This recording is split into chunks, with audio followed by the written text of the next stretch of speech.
बहुत समय पहले की बात है। एक बहुत बड़ी सल्तनत थी। वहां एक दयालु राजा और रानी राज करते थे। लेकिन उनके दिल उदास थे क्योंकि उनके पास कोई संतान नहीं थी।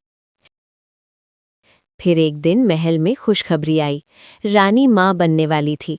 राजा बहुत खुश हुए। महाराज, हमारी दुआ कबूल हो गई।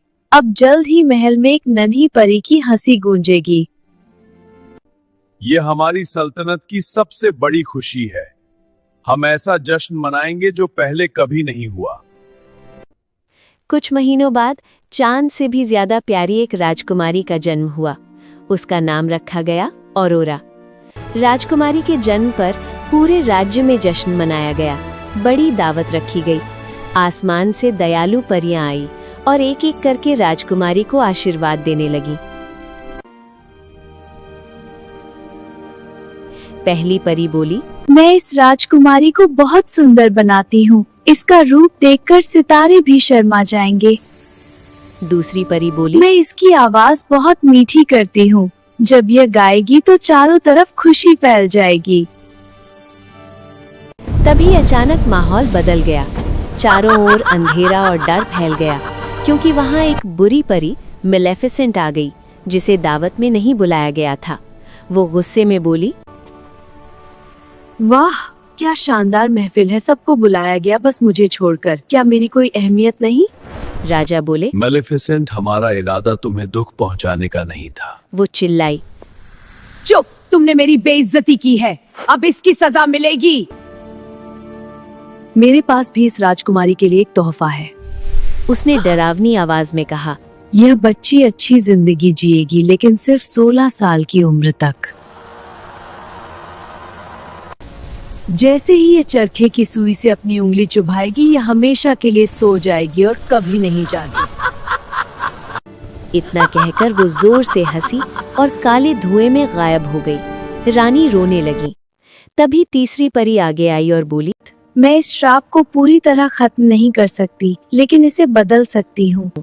राजा ने तुरंत आदेश दिया, राज्य के सभी चरखे ढूंढकर जला दिए जाएं।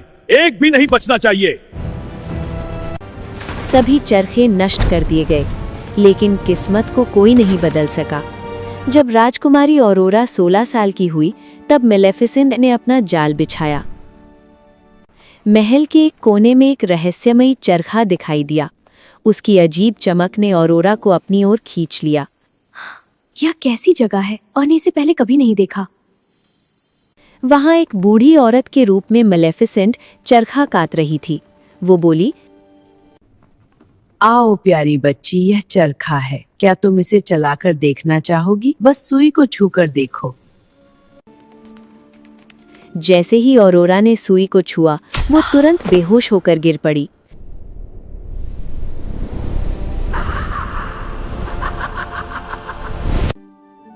उसे बिस्तर पर सुला दिया गया।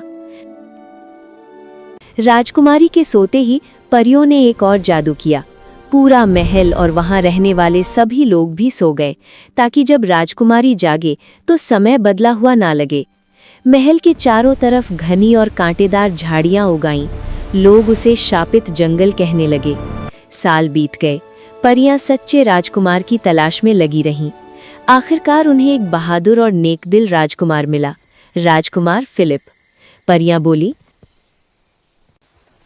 राजकुमार, एक राजकुमारी गहरी नींद में सो रही है। सिर्फ आप ही उसे बचा सकते हैं। क्या आप इस श्राप को तोड़ने की हिम्मत करेंगे? राजकुमार फिलिप बोले, अगर ये सच है तो मैं जरूर जाऊंगा। मुझे रास्ता दिखाइए। वो अपने घोड़े पर सवार होकर शापित जंगल को पार करते हुए महल तक पहुंचे। जब उन्होंने बिस्तर पर सोई हुई औरोरा को देखा तो पहली नजर में ही उससे प्यार हो गया। जादू टूट गया। औरोरा ने अपनी आंखें खोल दी। वो मुस्कुराकर बोली, मैंने तुम्हें अपने सपनों में देखा है और अब तुम मेरी हकीकत हो। राजकुमारी के जागते ही पूरा महल भी जाग गया, जैसे कुछ हुआ ही ना हो। जल्द ही दोनों की शादी हो गई और वे हमेशा खुशी खुशी रहने लगे। और इस तरह सच्चे प्यार की जीत हुई।